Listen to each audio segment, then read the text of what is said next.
نحمده ونصلي على رسوله الكريم أما بعد فأعوذ بالله من الشيطان الرجيم بسم الله الرحمن الرحيم وأقيموا الصلاة وآتوا الزكاة واركعوا مع الراكعين۔ اللہ تبارک و تعالی اپنے کلام عظیم میں ارشاد فرما رہا ہے کہ نماز قائم کرو اور زکوٰۃ ادا کرو اور رکوع کرو رکوع کرنے والوں کے ساتھ۔ اللہ تبارک و تعالی نے نماز کے اندر کچھ چیزیں فرض، رکن اور بہت اہمیت والی قرار دی ہیں۔ ان میں سب سے پہلے کہ جب اللہ کے سامنے ہم نماز پڑھنے کے لیے کھڑے ہوں تو تکبیر تحریمہ کہیں، اللہ اکبر۔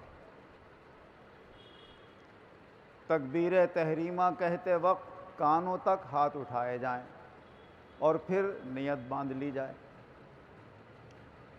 تکبیر تحریمہ کے بعد جو ہمارا قیام ہے اور کھڑا ہونا ہے، یہ بھی فرض نماز کے اندر فرض ہے۔ جب تک آدمی صحت مند ہے، کھڑے ہونے کے لائق ہے، اگر وہ بیٹھ کر نماز پڑھے گا یا اشارے سے نماز پڑھے گا تو اس کی نماز نہیں مانی جائے گی۔ جو شخص کھڑا ہو سکتا ہے وہ کھڑا ہوگا۔ اسی لیے فقہ کی کتابوں میں یہ لکھا ہے کہ اگر کسی کے گھٹنے مڑتے نہیں ہیں اور ان میں تکلیف ہے اور وہ رکوع اور سجدہ نہیں کر سکتا اور کرسی پر بیٹھ کر یا زمین پر بیٹھ کر نماز پڑھ رہا ہے، تو اگر اس میں کھڑے ہونے میں اسے کوئی پریشانی نہیں ہے تو پہلے کھڑا ہو جائے اور اس کے بعد پھر بیٹھ جائے کرسی کے اوپر اور رکوع اور سجدہ اشارے سے کر لے۔ تو قیام یہ بھی اہم رکن ہے اور نماز کے اندر فرض قرار دیا گیا ہے اسے۔ فرض نماز کا وہ حصہ ہوتا ہے کہ اگر وہ چھوٹ جائے تو نماز ہی نہیں ہوگی۔ ہاں، اس میں تاخیر ہو جائے تو سجدہ سہو کرنا پڑے گا۔ اسی طریقے سے رکوع کرنا یہ بھی فرض ہے، سجدہ کرنا یہ بھی فرض ہے، اور اللہ تبارک و تعالی نے اس اہم رکن کو قرآن پاک کی اس آیت میں ذکر کیا، وَارْكَعُوا مَعَ الرَّاكِعِينَ، رکوع کرو رکوع کرنے والوں کے ساتھ۔ تو جو چیزیں نماز کے اندر فرض ہیں انہیں بڑی توجہ کے ساتھ اور بڑے اطمینان کے ساتھ ادا کرنا ہے۔ اگر اس میں کوئی کمی اور کوتاہی رہ جاتی ہے تو یہ بہت بڑے گناہ کا سبب ہوتا ہے۔ حضرت ابو قتادہ رضی اللہ عنہ روایت فرماتے ہیں کہ حضور صلی اللہ علیہ وسلم نے ارشاد فرمایا کہ چوروں میں سب سے بڑا چور وہ ہے جو اپنے نماز کی چوری کرتا ہے۔ کہا یا رسول اللہ، نماز کی چوری کیسے کر لیتا ہے؟ فرمایا رکوع پورا نہیں کرتا اور سجدہ پورا نہیں کرتا۔ تو ہم جب اپنے ارکان نماز کے پوری طرح ادا نہیں کرتے تو یہ بہت بڑی چوری شمار ہوتی ہے۔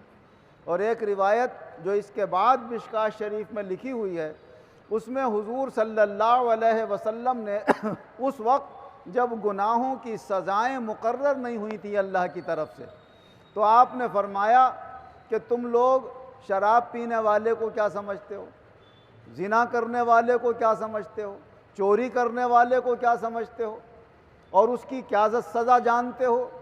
تو صحابہ کرام عرض کرنے لگے یا رسول اللہ، یہ تو اللہ اور اس کا رسول ہی زیادہ جانتا ہے کہ کتنے بڑے گناہ ہیں اور ان کی سزا کیا ہے۔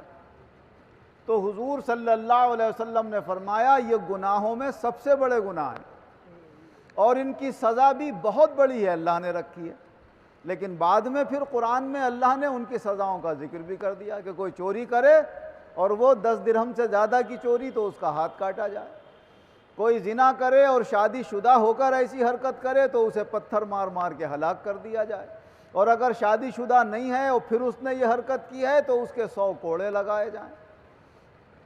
ایسے ہی اگر اس نے شراب پی ہے تو کم سے کم 40 کوڑے اور زیادہ سے زیادہ اس کے 80 کوڑے مارے جا سکتے ہیں۔ یہ بعد میں سزا آئی، اس سے پہلے حضور نے فرمایا بہت بڑی اس کی سزا ہے۔ پھر آپ نے ارشاد فرمایا کہ جانتے ہو چوروں میں سب سے بڑا چور کون سا ہے؟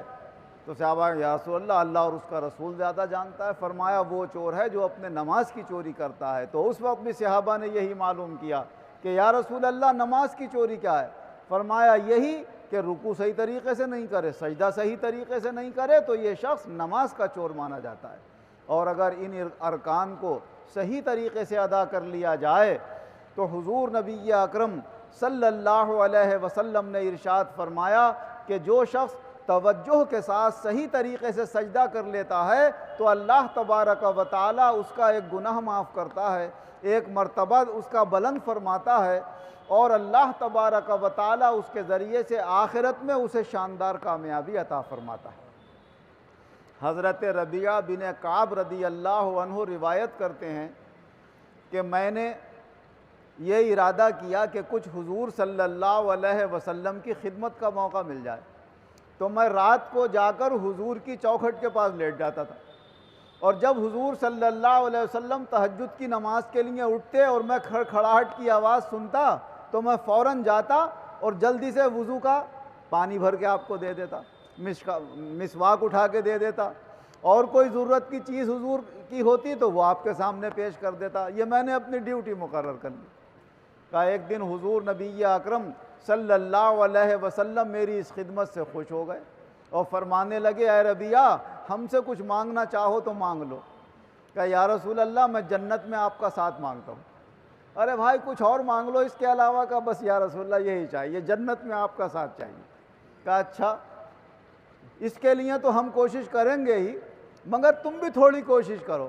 فرمایا اللہ کے دربار میں سجدے کثرت سے کیا کرو، سجدے کثرت سے کرو گے تو یہ تمہارے لیے تمہارا عمل بھی ذریعہ بنے گا، اور کچھ ہم اللہ سے سفارش کر دیں گے تو اللہ تعالی ہمارا ساتھ تمہارے لیے جنت میں کر دے گا۔ تو یہ رکوع اور سجدے اور قیام ہماری نماز کے یہ معمولی چیزیں نہیں ہیں، یہ آخرت کی کامیابی کا ذریعہ ہیں، اور اللہ نے ہمارا دین آخرت کی کامیابی کے لیے ہی رکھا ہے، دنیا کی طرف اتنی توجہ دینے کے لیے ہمیں نہیں بنایا ہے۔ ہماری یہ ذمہ داری بنتی ہے کہ ہم دنیا میں جتنی کوشش کر رہے ہیں اس سے زیادہ اپنی آخرت کی کامیابی کے لیے کوشش کریں۔ اللہ یہ مجھے بھی توفیق دے اور تمام مسلمانوں کو توفیق عطا فرمائے۔ آمین وآخر دعوانا ان الحمد للہ رب العالمین والعاقبۃ للمتقین والصلاة والسلام علی خیر خلقہ محمد وآلہ واصحابہ اجمعین۔ اے اللہ ہمارے گناہوں کو معاف فرما، آئندہ گناہوں سے بچنے کی توفیق عطا فرما، جو بیمار ہیں انہیں شفا عطا فرما، فہیم بھائی کی بچی اقصیٰ کو بھی صحت کاملہ عطا فرما، اس کے پیلیے کے مرض کو خیریت کے ساتھ آسانی کے ساتھ جلد از جلد دور فرما، اور جنہوں نے بھی دعاؤں کے لیے کہا مولا سب کی الجھنیں پریشانیاں دور فرما، سب کے بچوں کو گھر والوں کو صحت و سلامتی عطا فرما۔ اس وقت آنکھیں دکھنے کا مرض تیزی سے پھیل رہا ہے، مولا اس مرض سے سب مسلمانوں کے گھر بڑے چھوٹوں کی حفاظت فرما، اور جن کی آنکھیں دکھ رہی ہیں مولا جلد از جلد انہیں صحت کاملہ عاجلہ عطا فرما۔ اے اللہ دنیا اور آخرت دونوں جہان میں ہم سب مسلمانوں کو ایمان اور عزت کے ساتھ شاندار کامیابی عطا فرما، آمین بجاہ